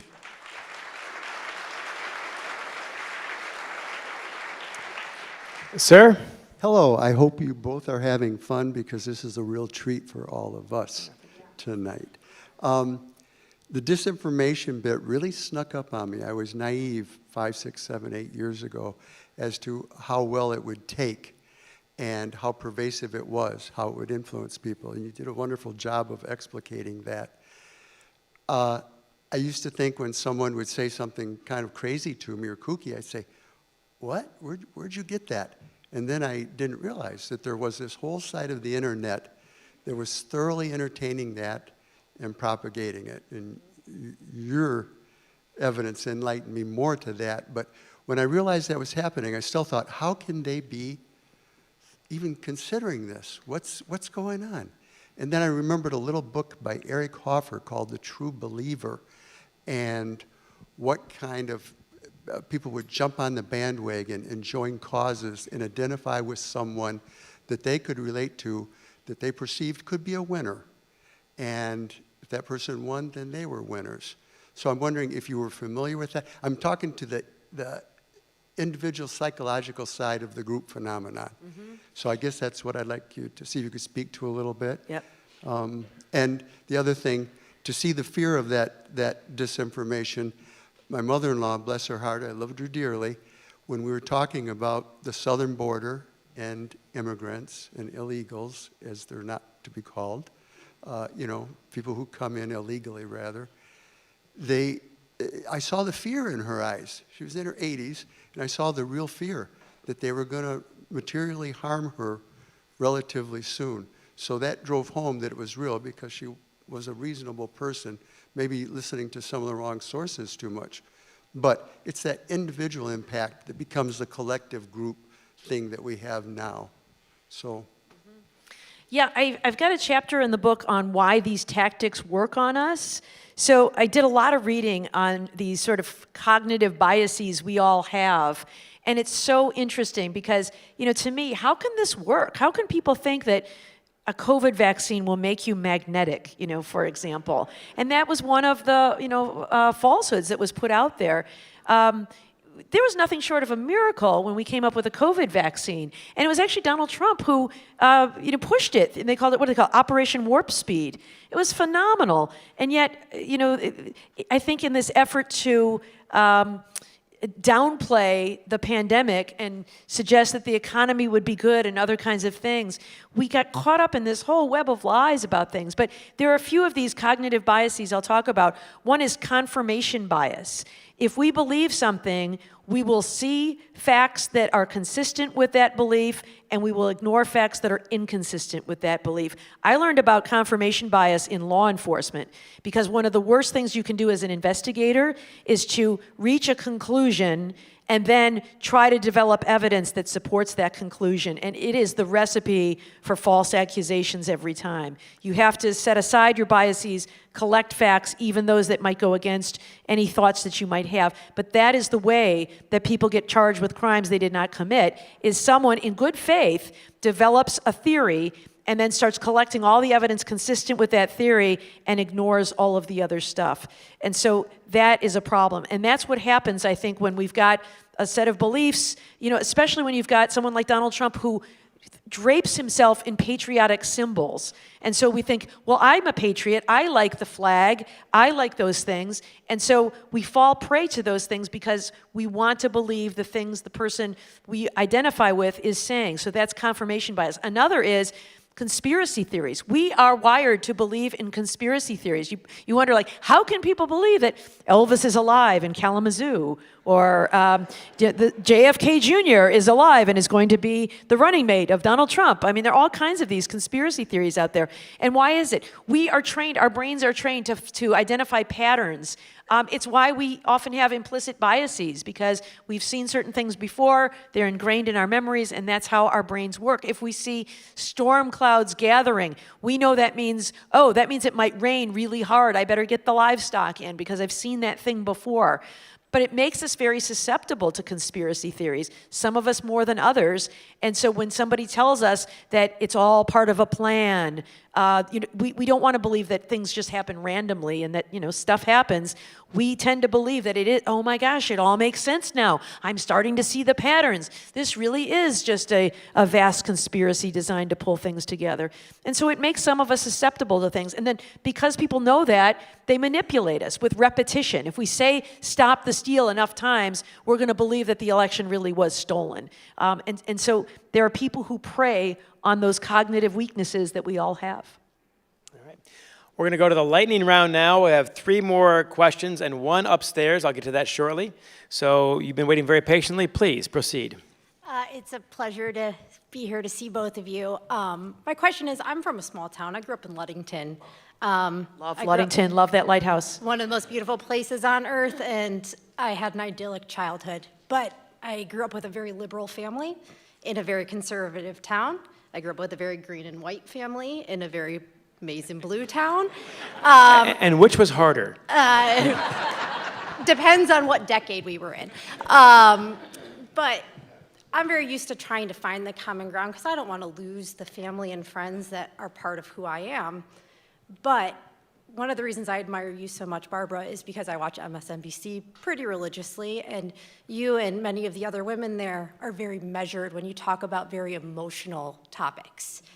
And trying to find how to talk to people in my life about things like a woman's right to choose, things about access to health care and education that I'm very emotional about, but trying not to be the hysterical woman having the conversation. So my question is, how do you find the poise to attack those types of questions deliberately and factually?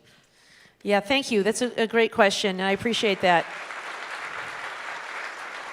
I think it comes from years of being a trial lawyer, frankly. When you are a prosecutor, a strategy of the defense oftentimes is to put the prosecution on trial. You are prosecuting me because of my politics or my race or rush to judgment, or you're covering up some conspiracy or something like that. And I learned I had a great supervisor who taught me this. You can't take it personally.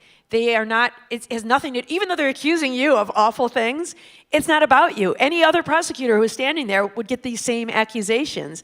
And so I think as a result of that, I am able to depersonalize it, uncouple it, and understand that the goal is to persuade someone else about what's really going on here. And the best way to be persuasive, I think, is to try to stay measured, to try to stay calm, to use facts, and try to get around, some of these emotions. But it's hard when it's real people and when it's your relatives. I mean, I have relatives who voted for someone who I do not support.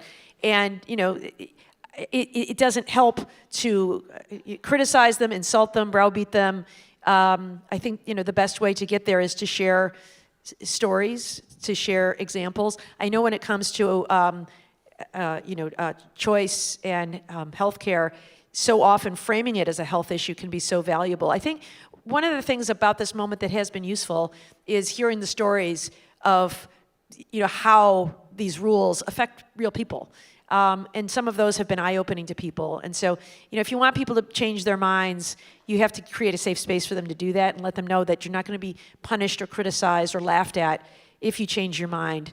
And so, showing love and at the end of the day, also remembering that preserving this relationship is more important than winning.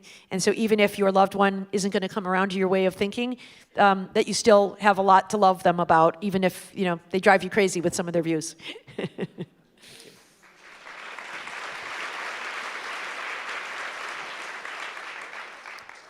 Sir, one more. Thank you. I just wanted to thank both of you for being here. This is just great.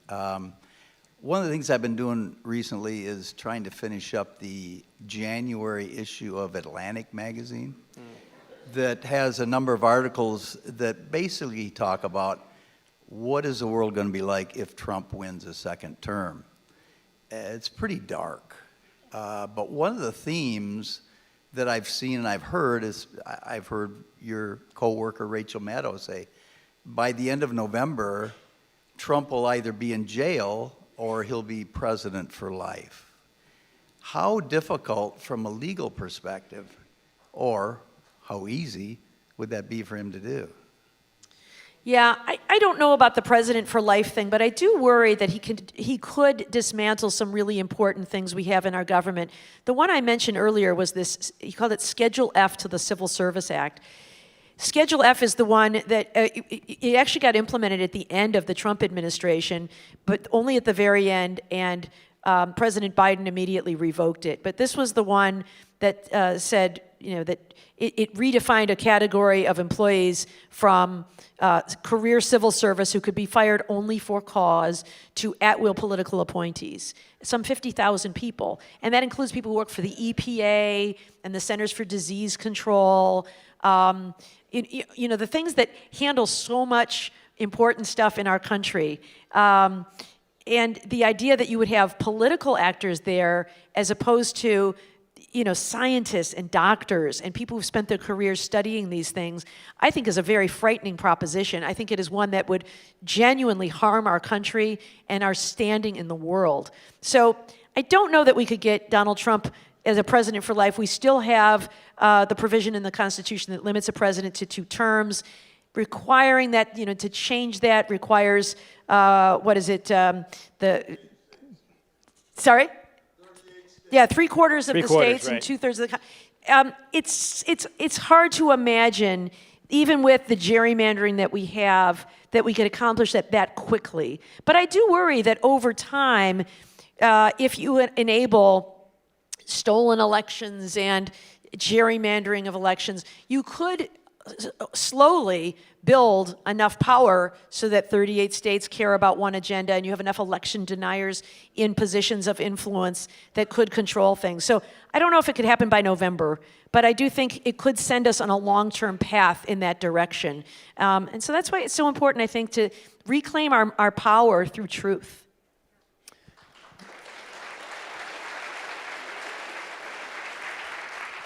Last question. Um, And go ahead and bend that microphone towards you. Okay. It's a problem I'm very familiar with at 5'8", so go ahead. Yeah, I'm shorter than that. It's all good. So I just want to piggyback kind of on what the Spartans said about starting media literacy in high school. Wouldn't it be better in the long run starting it in elementary school? It's very easy to implement in our reading courses are reading, teaching, and I think I'm a retired elementary teacher. God bless you. Bless you, yeah. I think that kids, starting probably at 3rd grade, when they're reading to learn instead of learning to read, I think they can handle it. And if you're going to advocate and lobby for high school, would you do the same for elementary through middle school? So I think that's the time to get them thinking.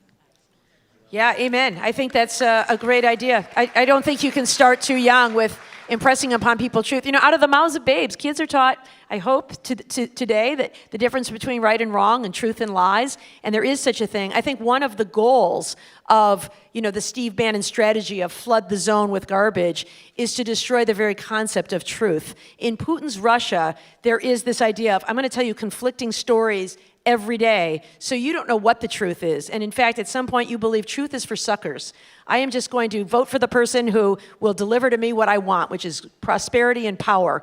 And who cares about truth? In fact, it's exhausting to try to keep up with the truth. And so people become cynical and numb and then disengage from politics altogether, which is a very dangerous place to be in a democracy. And so I don't think we can start young enough with teaching kids about understanding media literacy so that they can know what is true and what is not.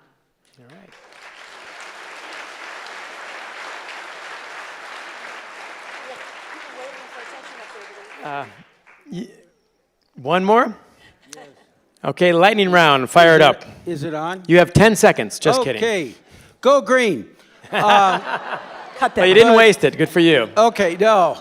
I think you're a little too young to remember when Walter Cronkite, the night he editorialized on the Vietnam War, and said that it basically, you might as well pack up and go home. And Lyndon Johnson said, well, I'm not running again, all right?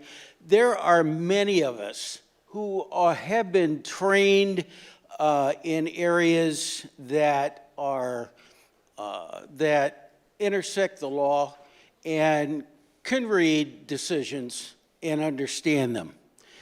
I think that this is at this point in our life as a nation, we've arrived at a Cronkite point. And myself, and I believe millions of others, have no faith in the Supreme Court because it is politicized.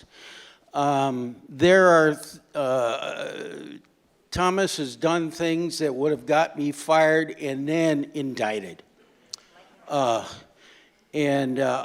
My question is, do you believe that the legal profession is going to gain the intestinal fortitude and call these people out and make some change?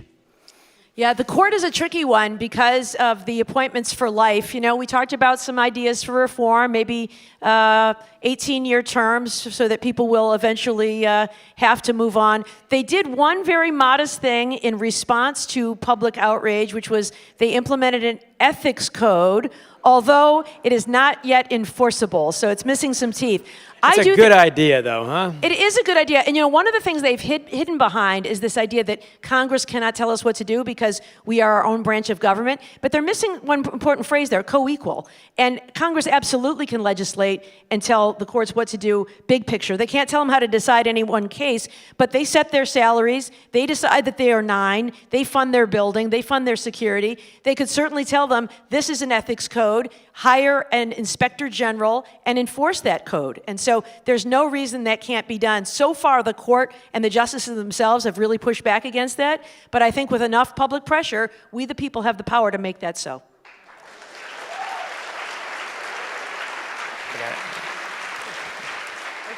I got it. Thank you very much. One final thought, and I'll let Barb have the last word. I'm giving a speech next week to the Michigan County Roads Commission. I'm sure you'll all be there. But the reason I bring that up is I talked to them a couple weeks ago, and they have found in the last 5-10 years that people on the roads and the county roads have become meaner and more dangerous to their jobs. And when it shows up like that, that is a canary in a coal mine, an alarm to all of us, of course, that we cannot continue to go along this way. You've addressed this early on, of course, and one of your first points we talked about was the need for civility and collaboration even when those are in short supply, perhaps especially when those are in short supply. So that is my final thought on this, and of course, thanks to all of you and Doug Stanton, and your final word. Demand truth. Thank you.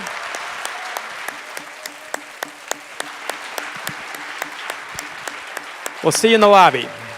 Thank you, John. Thank you, Barb. As we leave, I have an announcement. Peggy Schinkel, are you in the audience? Your credit card and book are at the Horizon table. Thank our sponsors, look in the program, and we'll see you next time. And come on out and meet Barb at the signing line. We hope you'll continue the conversation by buying a copy of Attack from Within from your favorite bookstore. Next time, NWS hosts crime novelist Don Winslow, featuring the final book of his extraordinary career, City in Ruins. Don't miss your last chance to see him live in Traverse City. Get in-person or virtual tickets at nationalwriterseries.org. Thanks again to our donors and major supporters. Our named series sponsors, Nancy and Bob Giles, sustaining sponsor, the Brick Foundation, event sponsor, Northgard Technology, Northwest Michigan Arts and Culture Network, Interlochen Public Radio, and the Traverse City Record Eagle. This event is also made possible in part by the Michigan Council for Arts and Cultural Affairs and the National Endowment for the Arts.